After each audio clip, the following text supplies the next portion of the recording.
Bonsoir à tous. Certains ne veulent pas en entendre parler, mais c'est bien la rentrée demain partout en France. À Dijon, ce sont près de 500 élèves qui vont retrouver les bancs de l'école suite à l'incendie criminel de leur collège dans la nuit du 12 au 13 décembre.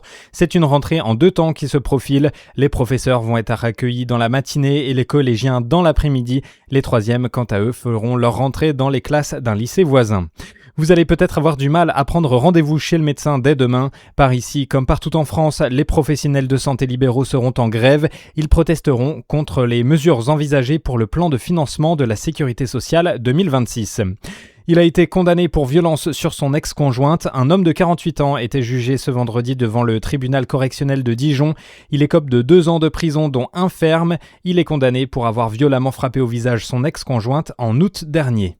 Dans le reste de l'actualité, hommage aux victimes de l'incendie à Crans-Montana en Suisse. Des centaines de personnes ont participé ce matin à une messe suivie d'une marche religieuse. Un jour de deuil national aura lieu vendredi en Suisse.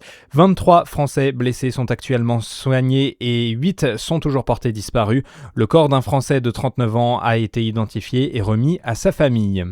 Du nouveau au Venezuela suite à la capture de Nicolás Maduro par les États-Unis. C'est désormais la vice-présidente vénézuélienne qui assure le pouvoir par intérim. Washington travaillera avec les responsables vénézuéliens s'ils prennent de bonnes décisions. Sinon, les États-Unis auront des moyens de pression comme l'embargo pétrolier, prévient le chef de la diplomatie américaine. La vague de froid persiste en Franche-Comté et jusqu'au 8 janvier au moins. Plusieurs nuits pourraient voir le mercure descendre aux alentours de moins 10 à moins 12 degrés en plaine. Localement, les températures pourront descendre davantage encore vers les moins 20 degrés. D'après les relevés météo, il a fait près de moins 26 ce matin à La Combe. Du hand, pour terminer, la JDA s'est imposée hier soir à Besançon, score final 26 à 24. Bonne fin de journée sur Fréquence Plus.